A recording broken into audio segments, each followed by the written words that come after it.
সন্ধ্যায় লন্ডন থেকে বাংলাদেশ সময় সন্ধ্যায় লন্ডন থেকে তিনি রওনা দেবেন, হিথ্রো বিমানবন্দর থেকে রওনা দেবেন। আগামীকাল দুপুর 12:15টায় তার শাহজালাল আন্তর্জাতিক বিমানবন্দরে ল্যান্ড করার কথা। সেটাকে কেন্দ্র করে ব্যাপক আয়োজন চলছে। রাজধানীর 300 ফিটে তাকে সম্বর্ধনা জানানোর মঞ্চ তৈরি করা হচ্ছে। হাসপাতাল ভ্রমণ করার আগে নাকি পরে 300 ফিটে যাবেন সেই ব্যাপারগুলো, কর্মসূচিগুলো বিএনপি থেকে এখনও নিশ্চিত করে জানানো হয়নি। তবে প্রথম দিকে জানানো হয়েছিল বিমানবন্দর থেকে সরাসরি এভার কেয়ার হাসপাতালে যাবেন তিনি। এভার কেয়ার হাসপাতাল থেকে 300 ফিট যেহেতু মাত্র 1-2 মিনিটের পথ, সেহেতু এভার কেয়ার হাসপাতাল থেকে তারপরে হয়তো 300 ফিটে তিনি যেতে পারেন, সেরকমটা সম্ভাবনা রয়েছে। এদিকে তারেক রহমানের এই ফেরা নিয়ে বিএনপির নেতাকর্মীদের নানা ধরনের কথা শুনছি, ব্যাপক প্রস্তুতির কথা শুনছি। প্রস্তুতির কথা যেমন শুনছি, তেমনি বিমানবন্দরে একটা রেড অ্যালার্ট জারি করা হয়েছে, সেই ঘটনাও দেখছি। বিমানবন্দরে কেন রেড অ্যালার্ট জারি করা হলো, অনেকটা আনুষ্ঠানিকভাবে না, যে প্রস্তুতি মনে হচ্ছে সেই ব্যাপারটা অনেকটা রেড অ্যালার্টের মতোই মনে হচ্ছে। ব্যাপক প্রস্তুতি, তার মানে হচ্ছে তার নিরাপত্তা ব্যাপারটা সব থেকে বড় কনসার্ন হয়ে দাঁড়িয়েছে। কি খবর আসছে বিমানবন্দর থেকে? বিএনপির এই শীর্ষ নেতার ফেরা উপলক্ষে বিএনপির প্রস্তুতি কি, ওদিকে 300 ফিটে কি হচ্ছে, চলুন একটু জেনে দেখি এই ভিডিওতে। থাকবেন পলিটিক্স টিভির নিয়মিত আয়োজনে।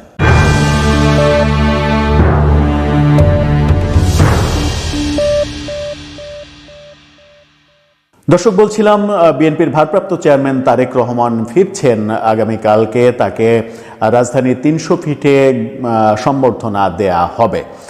বিমানবন্দরে পৌঁছার পরে হাসপাতালে মাকে দেখে সম্ভবত তারপরেই 300 ফিটে তিনি যাবেন। এই উপলক্ষে ব্যাপক কর্মসূচি নেওয়া হয়েছে। বিএনপি নেতা রুহুল কবির রিজভী জানিয়েছেন, রাজধানীতে তারেক রহমানের ফেরা উপলক্ষে 50 লক্ষ লোকের সমাবেশ তারা করতে চায়। এই ব্যাপারটা অনেকের কাছে অনেক বেশি সংখ্যার মনে হতে পারে। এই ব্যাপারটা যাচাই বাছাইয়ের জন্য ব্যক্তিগতভাবে আমি বিএনপির কয়েকজনের সঙ্গে কথা বলার চেষ্টা করেছি বিভিন্ন জায়গায়, দেশের বিভিন্ন জায়গায়। তার মধ্যে একটা খবর শুধুমাত্র দিতে পারি, সেটা হচ্ছে যে ভোলার এক বিএনপির তরুণ নেতা তিনি বলছেন, যখন সন্ধ্যায় তার সঙ্গে কথা বলি তখন তিনি লঞ্চে ছিলেন, অর্থাৎ ভোলা থেকে রওনা দিয়েছেন।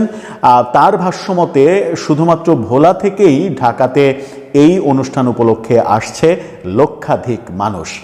একটা জেলা থেকেই যদি লক্ষাধিক মানুষ আসে, তাহলে বাংলাদেশের 64টা জেলা, 64 জেলা থেকে 1 লক্ষ করে লোক আসলে তো 64 লক্ষ লোক হয়ে যায়। আবার ঢাকাতে নিশ্চিত করেই ঢাকাতে সেই অ্যাবিলিটি রয়েছে, 10-20 লাখ লোক অ্যারেঞ্জ করার মতো অ্যাবিলিটি তো রয়েছেই পুরো ঢাকা সিটি যদি ধরা হয়। আবার পাশে যদি আমি গাজীপুর, মুন্সিগঞ্জ, নারায়ণগঞ্জ এই এলাকাটা, এই 3-4 জেলাকে ধরি, তাহলে ব্যাপক সমাগম সম্ভব। কিন্তু এই যে 50 লক্ষ লোক, এই 50 লক্ষ লোক তারা দাঁড়াবে কোথায়? একটা ব্যাপার হতে পারে যে তারা দাঁড়াবে একটা জায়গায়। 300 ফিটে তো লোক ধরবে না। 300 ফিটে হলে পুরো রাস্তা, বসুন্ধরা থেকে শুরু করে একেবারে পূর্বাচল পর্যন্ত পুরো রাস্তা জুড়ে মানুষ দাঁড়ালে হয়তো 1 কোটি লোকের দাঁড়ানোর মতো পরিবেশ তৈরি হবে। কিন্তু আমার মনে হয় যে বিমানবন্দর থেকে একেবারে 300 ফিট পর্যন্ত, কিংবা ওদিকে এভার কেয়ার হাসপাতাল পর্যন্ত রাস্তার 2 পাশে বিএনপির প্ল্যান যে পুরো রাস্তার 2 পাশে বিএনপির নেতাকর্মীরা থাকবে। সেই ক্ষেত্রে তাদের যে প্রত্যাশা 50 লক্ষ জনসমাগম করতে চায়, ভোলার ওই নেতার সঙ্গে কথা বলে আমার মনে হয়েছে যে সেই প্ল্যান বোধহয় বাস্তবায়নের দিকেই যাচ্ছে তারা মূলত এই টার্গেটে আছে যে আগামী নির্বাচনের ব্যাপারে, নির্বাচনের প্রস্তুতির ব্যাপারে বিএনপি কিছুটা পিছিয়ে আছে। অপেক্ষাকৃত জামাতের চাইতে নির্বাচনী যে ট্রেন, সেই নির্বাচনী ট্রেনে তারা একটু পিছিয়ে রয়েছে, প্রচারণা প্রস্তুতি এই দিক থেকে। 25 ডিসেম্বরকে কেন্দ্র করে তারা একদিনেই সমস্ত যে গ্যাপ, সেই গ্যাপ গ্যাপগুলো পূরণ করতে চায় এবং ক্ষতিগুলো পুষিয়ে নিতে চায়, পুষিয়ে নিয়ে সেখান থেকে একটা বার্তা সারা বাংলাদেশে দিতে চাই যে বিএনপির তারেক রহমানের জন্য ঢাকাতেই যদি 50 লাখ লোক কিংবা 60 লাখ লোক আসে তাহলে সারা বাংলাদেশে বিএনপির লোকজন কত রয়েছে, এই বার্তাটা তারা দিতে চায়। আবার একটা খবরে একটা গণমাধ্যমে দেখলাম যে বিএনপির ভারপ্রাপ্ত চেয়ারম্যানের আসা উপলক্ষে গাজীপুর এবং টঙ্গীতে যত গার্মেন্টস কারখানা আছে সেই গার্মেন্টস কারখানায় ছুটি ঘোষণা করার কথাবার্তা চলছে, এরকম খবরও আমরা পাচ্ছি। গার্মেন্টস কারখানায় যদি ছুটি ঘোষণা করা হয় তাহলে সেখান থেকে বিপুল সংখ্যক শ্রমিকদের আনতেও তারা হয়তো পারবে।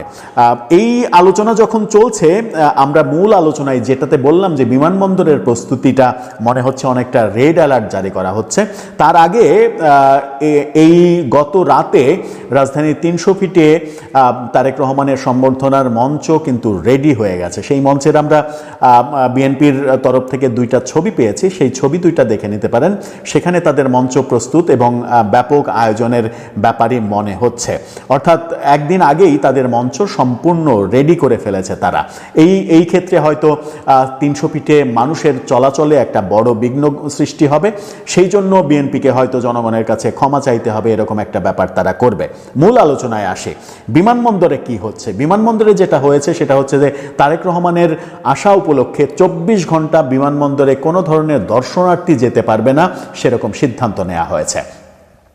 গণমাধ্যমের এই শিরোনামটা দেখে নিন, সেখানে বলা হচ্ছে তারেক রহমানের প্রত্যাবর্তন, শাহজালালে 24 ঘন্টা দর্শনার্থী প্রবেশ নিষেধ, একেবারে নিষেধ করে দেওয়া হয়েছে। এটাকেই বলছিলাম যে অনেকটা রেড অ্যালার্ট জারি করার মতো।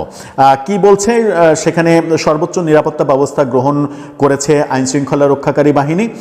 নিরাপত্তা পরিকল্পনার অংশ হিসেবে বিমানবন্দর, সম্বর্ধনা অনুষ্ঠানস্থল এবং যাতায়াতের পুরো রুট সিসিটিভি ক্যামেরা এবং ড্রোন নজরদারির আওতায় আনা হয়েছে।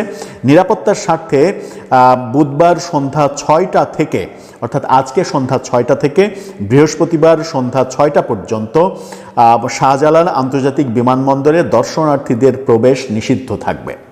অর্থাৎ আজকে সন্ধ্যা থেকে আগামীকালকে সন্ধ্যা পর্যন্ত শাহজালালে যাত্রীরা শুধুমাত্র যেতে পারবেন টিকিট দেখিয়ে।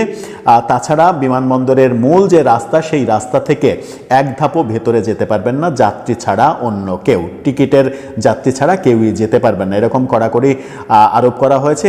অর্থাৎ বিদেশগামী কিংবা বিভিন্ন যাত্রীদের জন্য যে মানে আত্মীয় স্বজনরা যান, সাথে সিঅপ করতে যান, সেই কাজটা এই 24 ঘন্টায় করা হবে না। সেটার কারণেই বললাম যে বিমানবন্দরেও ব্যাপক প্রস্তুতি নেওয়া হয়েছে এবং তার নিরাপত্তাটা কঠোরভাবে দেখা হচ্ছে, যেটা আইনশৃঙ্খলা রক্ষাকারী বাহিনী বলেছে যে পুরো রাস্তা সিসি ক্যামেরার সাথে ড্রোন ক্যামেরা দিয়ে পর্যবেক্ষণ করবে পুলিশ। এরই মাঝে যেটা শোনা যাচ্ছে সেটা হচ্ছে যে একটা গুঞ্জন শোনা যাচ্ছে সরকারের তরফ থেকে তারেক রহমানকে ভিভিআইপি ঘোষণা দেয়া হতে পারে।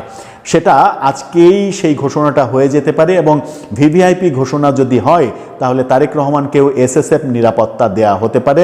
এই দাবিটা আরও বেশি স্পষ্ট হয়েছে এবং গুঞ্জনটা আরও বেশি স্পষ্ট হয়েছে যখন আমরা দেখলাম যে রাজনৈতিক নেতা কিংবা জুলাই আন্দোলনের সামনের সারির নেতাদের গানম্যান দেয়া হয়েছে, গানম্যান নিরাপত্তা দেয়া হয়েছে, পত্রিকার সম্পাদকদেরও দেয়া হচ্ছে এবং আরও অনেক আবেদন পড়ছে, অনেককেই হয়তো দেয়া হবে। সেরকম প্রেক্ষাপটে তারেক রহমানের নিরাপত্তা নিয়ে সরকার বোধহয় সব থেকে বেশি ভাবছে। দর্শক, সব মিলিয়ে বিএনপির রাজনীতির এই পর্যায়ে এসে কি বার্তা যাচ্ছে মানুষের কাছে, মানুষের কাছে এই বার্তাটা আগামী ভোটের যে যুদ্ধ, সেই যুদ্ধ তারা পার করতে পারে।